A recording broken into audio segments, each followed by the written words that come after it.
먹고 싶지 않을 때도 안 먹으면 되죠. 가고 싶지 않을 때는 가지 않으면 되고요.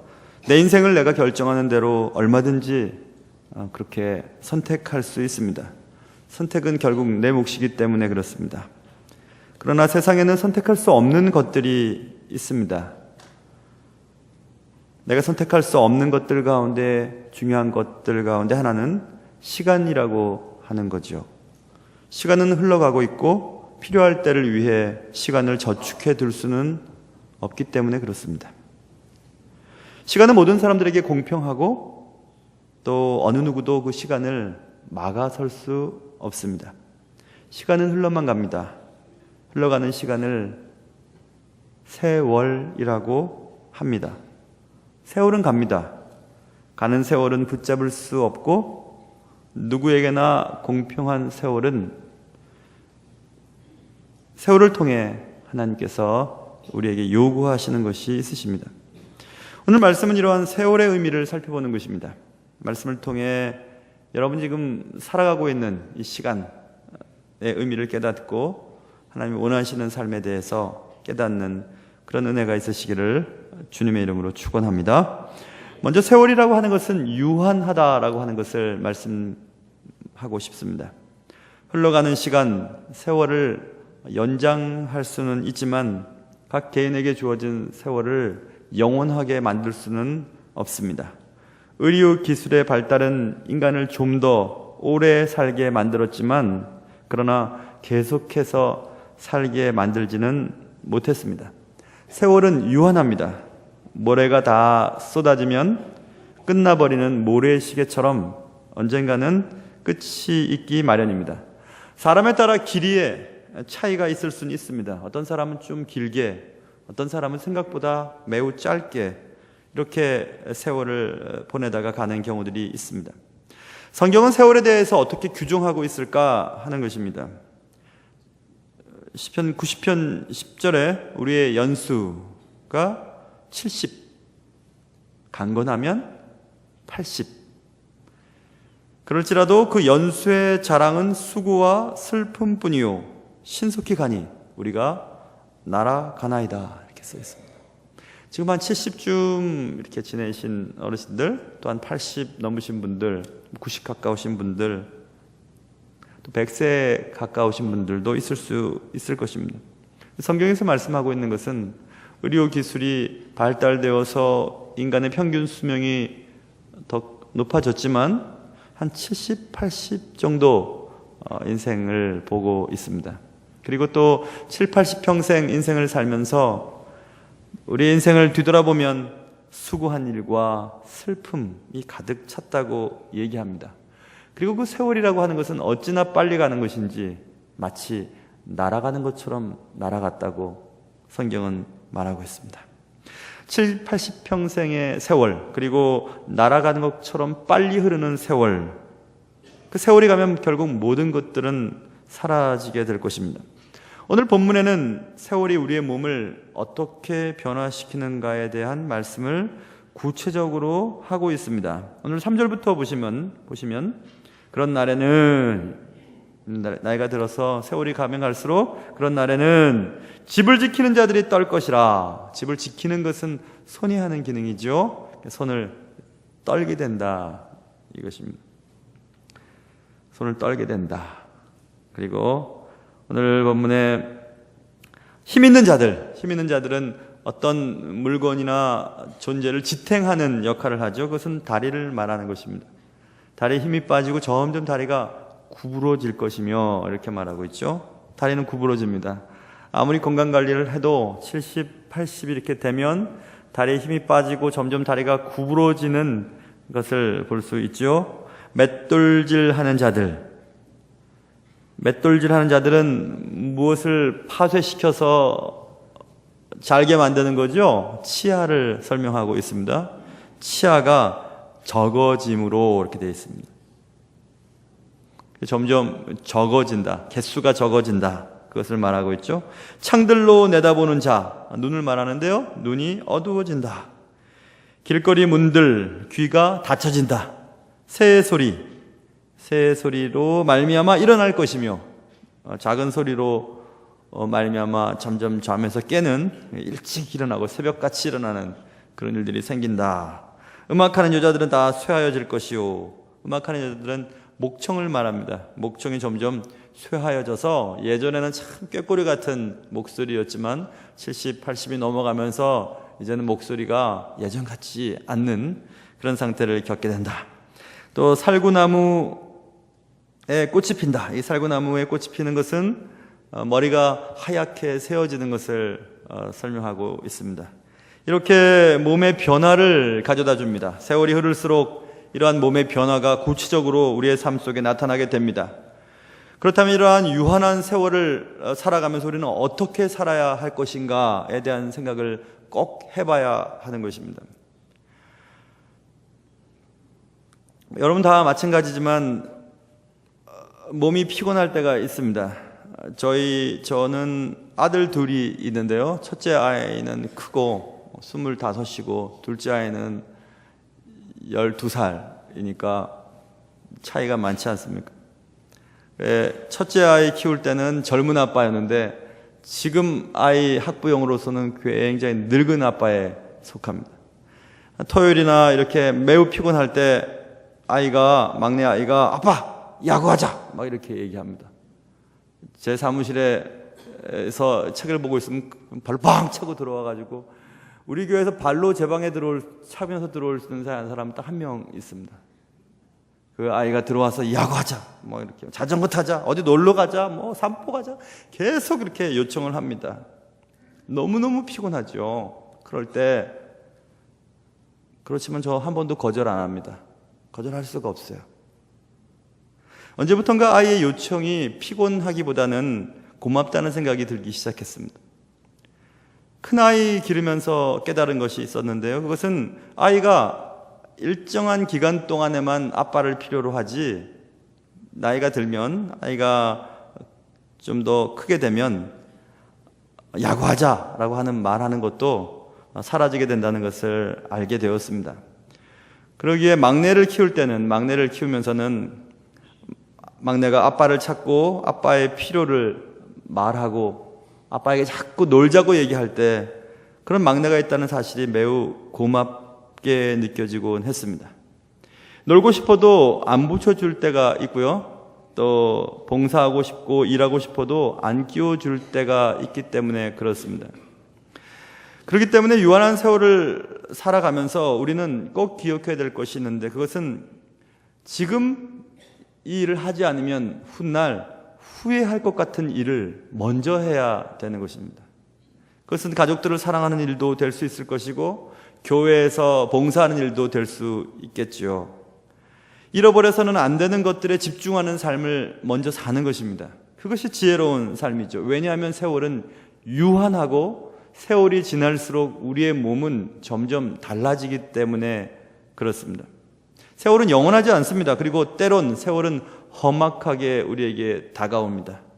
세월이 유한함을 깨닫고 의미 있는 인생을 살기 위해서는 우리는 먼저 중요한 일에 집중하고 그 일을 하기 위해서 애쓰는 그런 인생이 되어야 될 것입니다.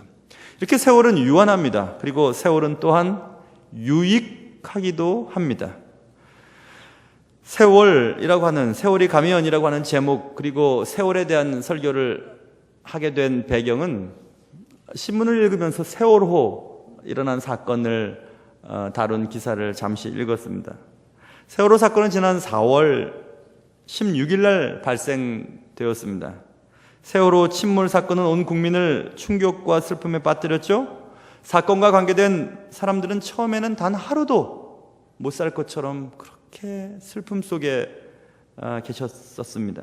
그렇지만 그렇게 힘들었지만 지금까지 그들은 그렇게 힘들었지만 그래도 지금 살고 있습니다. 사건과 관계없는 저 같은 보통 사람들은 세월호 사건에 대해서 점점 잊혀지는 것을 부인할 수가 없습니다. 견딜 수 없을 것 같았던 순간도 시간이 가면 견딜만 하게 되는 것이 세월인 것 같습니다. 그래서 흘러가는 시간, 그 세월이라고 하는 것은 때때로 고맙다라는 생각이 들기도 합니다. 세월은 이렇게 우리에게 좋은 것, 또 좋지 않은 것들을 점점 잊혀지게 만들어주기 때문에 그렇습니다. 그러므로 세월은 때때로 우리에게 유익을 가져다 줍니다. 좋았던 기억도 아팠던 기억도 망각하게 해줍니다. 세월은 살 수 없을 것 같았던 아픔도 견딜 수 없을 것 같았던 고통도 과거의 흐름이라고 하는 곳에 띄워보낼 수 있을 만큼 우리에게 기회를 가져다 줍니다.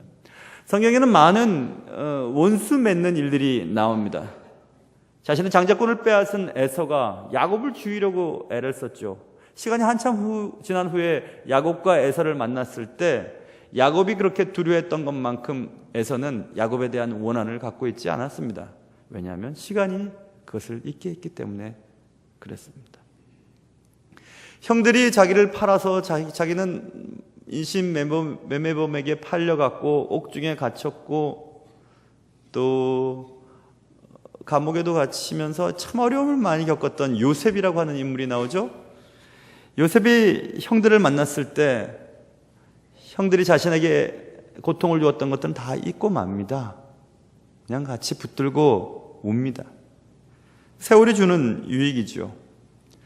아들이 자신을 죽이려고 반란을 일으키고 자신의 목숨을 노렸던 자신의 아들 압살롬을 다윗은 시간이 지난 후에 그냥 덮어버리게 됩니다.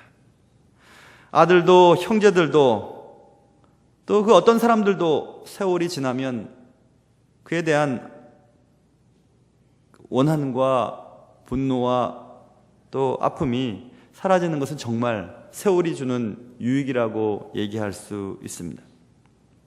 그렇기 때문에 우리는 세월이 주는 이 망각의 유익을 잘 삶에 활용해야 하는 것입니다. 여러분 생각해 보세요. 용서가 안 되는 사람이 있습니다. 지금 내 앞에 있습니다. 용서가 안 되는 일이 생겼습니다. 그러나 그 사람도 그 일도 세월이 지나면 결국 잊혀지게 됩니다. 그때는 왜 그랬나? 무엇 때문에 그렇게 아파했을까? 왜 그렇게 미워했을까? 어째서 그땐 정말 못 살 것 같았는데 왜 이렇게 달라졌지? 세월은 우리를 그렇게 잊어버리게 만듭니다. 그렇다면 우리는 결심을 해야 하죠. 세월이 지나면 해결될 것이야. 어차피 해결될 거야 라고 하는 그것 때문에 지금 당장 목숨을 걸어서는 안 되는 것입니다. 용서 안 되는 사람도 용서해야 하고 견딜 수 없을 것 같은 일도 견딜 수 있는 것은 세월이 지나면 지금처럼 생각하지는 않기 때문에 그런 것입니다. 이런 것들 가운데 용서를 한번 생각해 볼까요? 용서는 나를 위한 것이라고 얘기를 합니다. 용서한다고 이미 그로부터 받은 상처와 아픔이 사라지지는 않습니다. 용서는 과거를 변경시킬 수 없기 때문에 많이 힘이 듭니다. 그러나 우리는 기억해야 합니다. 용서는 과거를 달라지게 할 수는 없지만 미래를 달라지게 만들 수는 있습니다. 우리가 용서를 하지 아니하고 산다면 우리의 미래도 분노와 또 원망과 불평 가운데 살 것입니다. 그러나 오늘 내가 용서를 한다면 우리의 미래는 기쁨과 감사가 있을 것입니다. 그렇기 때문에 용서라고 하는 것은 용서받는 그를 위한 작업이 아니라 용서하는 나를 위한 선물일 것입니다. 다른 것들도 마찬가지입니다. 세월은 유한하고 그러나 그 세월은 우리에게 유익을 가져다 줍니다. 그것은 우리의 아픔도 슬픔도 우리를 힘들게 하는 것들도 우리에게로부터 잊게 만들어주는 유익이 있기 때문에 그렇습니다. 유한한 세월을 살아가면서 놓치지 말아야 할 것들에 대해서 더욱 집중하고 또 세월이 주는 망각의 유익을 기억하면서 견딜 수 없는 것들, 견딜 수 없는 사람들, 용서할 수 없는 일들과 사람들을 용서해주고 놓아버리는 것, 그것이 세월이 주는 유익을 기억하며 사는 사람들의 지혜가 아닐까 이런 생각들을 해보는 것입니다. 여러분을 힘들게 했던 많고 많은 일들을, 과거의 일들을 한번 생각해 보세요. 그것들이 지금의 여러분의 삶을 얼마나 영향을 주고 있습니까? 세월은 유한하고 또 세월은 때때로 우리에게 유익을 가져다 줍니다. 그리고 또 하나 우리가 기억해야 될 것은 세월의 끝자락에는 누군가 우리를 기다리고 있다는 사실을 우리는 기억해야만 하는 것입니다. 세월이라고 하는 기차를 타고 한없이 가는 것이 아니라 언젠가는 내려야 될 때가 있습니다. 종착역에 누군가 기다리고 있습니다. 성경은 세월의 끝자락에 누군가 우리를 마중 나와 주시는 분이 계시다고 말씀하고 있습니다. 세월의 종착역에는 누군가 우리를 마중해 주시는데 그 똑같은 그 사람이, 그분이 어떤 이에게는 이런 역할을, 어떤 이에게는 저런 역할을 하게 된다고 말씀하고 있습니다. 그분은, 우리를 기다리는 그분은 어떤 사람에게는 무서운 심판주로 나오게 될 것입니다. 히브리서 9장 27절, 한 번 죽는 것은 사람에게 정한 것이요 그 후에는 심판이 있으리니 말씀하고 있습니다. 또 어떤 사람에게는 넉넉한 가슴을 가진 아버지로 우리를 마중 나와 주실 것입니다. 계시록 21장 4절 7절, 모든 눈물을 그 눈에서 닦아주시니 다시는 사망이 없고 애통하는 것이나 곡하는 것이나 아픈 것이 다시 있지 아니하리니 이기는 자는 이것들을 상속으로 받으리라. 나는 그의 하나님이 되고 그는 내 아들이 되리라. 이렇게 말씀하셨습니다. 똑같은 그분이, 우리의 인생의 종착역에 우리를 마중 나와 주시는 그분이 어떤 사람에게는 심판주로, 무시무시한 심판주로 우리를 벌하시는 그분으로 나오시는 분이 있고, 또 어떤 분은 우리를 감싸 안아주시는 아버지와 같은 분으로 우리를 마중 나와 주시는 수 있다, 이렇게 말하고 있습니다. 그래서 오늘 성경은 7절 말씀에 흙은 여전히 땅으로 돌아가고 영은 그것을 주신 하나님께로 돌아가기 전에 기억하라, 이렇게 말씀하고 있습니다. 우리의 몸이 매장을 하든지 화장을 하든지 다시 흙으로 돌아가게 됩니다. 우리의 영은 하나님께로 돌아가게 된다고 성경은 말씀하고 있죠. 그 전에, 하나님께로 돌아가기 전에 기억하라, 이렇게 말씀하고 있어요. 세월의 흐름 속에, 세월의 종착역이 가까우기 전에 우리는 기억해야 될 것이 있다고 말씀하고 있습니다. 우리가 기억해야 될 것은 오늘 본문 제가 읽은 12장 1절에 너의 창조주를 기억하라, 이렇게 말씀하고 있습니다. 창조주를 기억하라. 세월은 가고 있습니다. 계속해서 가고 있습니다. 지금도 째깍째깍 계속해서 가고 있습니다. 우리의 몸은 시간이 지날수록 째깍거리는 소리를 많이 들을수록 우리의 몸은 점점 변합니다. 우리가 원하든 원치 아니하든 점점 허리는 구부러지고 다리도 구부러지고 손은 떨리고 귀는 들리지 아니하고 눈은 잘 보이지 아니하고 더 이상 우리에게 기쁨을 가져다 주는 것은 없는 그런 날이 찾아오고 있습니다. 무엇을 기억하라는 말씀이지요? 너를 만들어 놓으신, 그리고 네가 다시 돌아갈 하나님을 기억하라고 말씀하고 있습니다. 언제요? 청년의 때에 너의 창조주를 기억하라. 너는 청년의 때에 창조주를 기억하라. 청년의 때, 청년의 때는 젊을 때를 말하죠. 젊을 때는, 이 청년의 때라고 하는 단어는 하루라도 빠른 순간에 이것입니다. 하루라도 빨리 하나님을 기억하라, 이것입니다. 여러분, 늙음하게 하나님의 은혜로 예수 믿고 천국 가는 분들도 계십니다. 감사할 일입니다. 그러나 여러분, 일찍 하나님을 영접하고 하나님 주신 그 시간을 하나님의 나라를 위해서 쓴 사람과 늙음하게 그냥 은혜 받고 구원받은 사람과는 상급이 다릅니다. 모두가 다 천국 가는 것은 변함이 없으나 여러분, 하루라도 일찍, 하루라도 먼저 하나님이 주신 시간과 하나님이 주신 재물을 가지고 하나님의 나라를 위해 사용하는 사람들과 그렇지 않은 사람들과는 다릅니다. 정말 다릅니다. 그래서 성경은 청년의 때, 젊을 때 하루라도 빨리 하나님을 기억하며 살라고 말씀하고 있습니다. 왜 그러냐 하면 오늘 본문에 공고한 날이 이르기 전에 기억하라. 공고한 날이 무엇입니까? 더 이상은 기쁨이 없는 것입니다. 여러분, 인생을 마감하는 분들을 다 보세요. 다 아프고 고생하다가 인생을 마감합니다. 아무 낙이 없다고 할 해들이 가깝기 전에 이제는 더 이상 낙이 없다고 얘기할 그런 날이 꼭 찾아오게 됩니다. 그런 날이 오기 전에, 해와 빛과 달과 별들이 어둡기 전에, 내일도 틀림없이 아마 해는 뜰 것입니다. 밤하늘을 보면 달은 예쁘게 빛날 것이고 별들도 반짝거릴 것입니다. 그러나 죽기 전에, 인생을 마감하기 전에 병실에서 혹은 집에서 우리의 인생을 마감하는 사람들은 그것과는 상관없어요. 밤인지 낮인지 해가 떴는지 별이 빛나는지 달이 반짝거리는지 상관없습니다. 그런 날이 오기 전에 기억하라, 이렇게 말씀하고 있습니다. 비 뒤에 구름이 다시 일어나기 전에, 다시 비구름이 찾아와서 비가 다시 올지 안 올지 그런 거 상관없이 오늘 그냥 인생을 마감하고 있는 인생들 한번 살펴보시기 바랍니다. 그런 날이 오기 전에 그리하라. 그런 날에는 아까 설명드린 것처럼 우리의 몸이 이렇게 변하게 될 것이다. 그런 일들이 생기기 전에 너의 창조주 하나님을 기억하라. 하나님께로 돌아가기 전에 기억하라. 이렇게 지금 성경은 우리에게 요구하고 있는 것입니다. 세월은 갑니다. 세월은 종착역을 향해 지금도 가고 있습니다. 어떤 분은 일찍 내려야 하고 어떤 분은 끝까지 오랫동안 가시는 분들도 계실 것입니다. 우리의 종착역이 언제인지 모르기 때문에 우리는 더 조심을 하며 오늘을 살아야 되는 것입니다.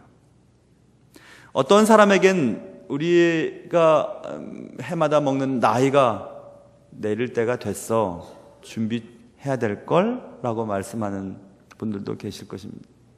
또 어떤 사람에게는 아직 젊지만 몸이 많이 아픕니다, 준비하셔야 될 것 같아요, 이런 말을 듣는 분들도 있을 것입니다. 시간의 차이는 있겠지만, 길이의 차이는 있겠지만 언제나 우리는 종착역을 향해 지금도 가고 있는 것입니다. 여러분은 사랑하는 아버지의 모습으로 만나주실 하나님을 기대하십니까? 아니면 이 땅을 열심을 살았지만 하나님 앞에 아무것도 내놓을 수 없는, 내 행위가 하나님 앞에 다 드러나게 될 심판주 되신 하나님을 만날 생각으로 혹시 두려우십니까? 여러분은 어떻게 세월을 지내고 계십니까? 세월은 갑니다. 세월은 종착역을 향해 지금도 가고 있습니다. 종착역에는 우리를 기다리는 분이 계십니다. 공고한 날이 이르기 전에 창조주를 기억하라.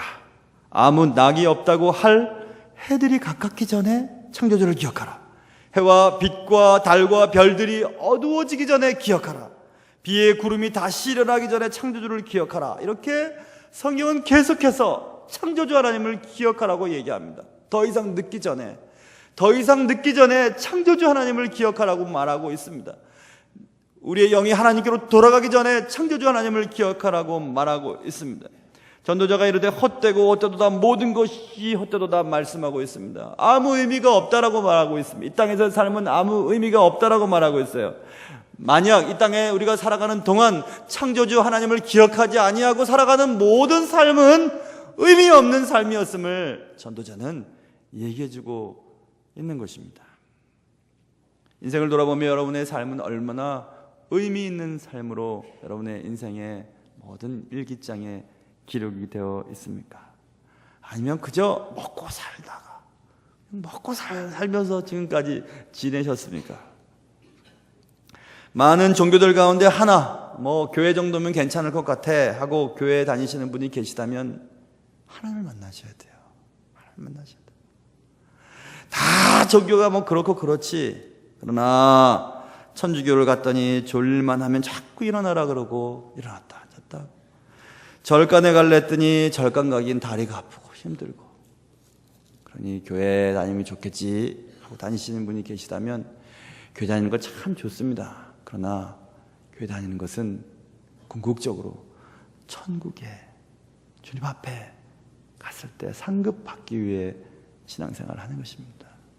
모쪼록 더 이상 더 늦기 전에 봉사 많이 하십시오. 주의 나라를 위해서 열심히 사십시오. 더 늦기 전에 나 아무 소망도 없다, 좋은 옷, 좋은 음식 하나 아무것도 필요 없어, 그런 말 하기 전에 주의 나라를 위해 여러분의 가진 것들을 사용하시길 바랍니다. 좀 더 하루라도 더 빠르기 전에, 더 늦기 전에, 내일보다는 오늘이 젊지 않습니까? 오늘 하나님을 기억하며 하나님이 기뻐하시는 삶을 살기를 바랍니다. 성경에 보면 예수님께서 이런 말씀하셨습니다. 마태복음 16장에 보시면 예수께서 대답하여 이르시되 너희가 저녁에 하늘이 붉으면 다음 날은 날이 좋겠어 라고 얘기합니다. 또 아침에 날이 붉고 흐리면 오늘은 날이 굳겠다라고 말합니다. 너희가 날씨는 분별할 줄 알면서 시대의 표적은 분별할 수 없느냐, 이렇게 주님이 말씀하셨습니다.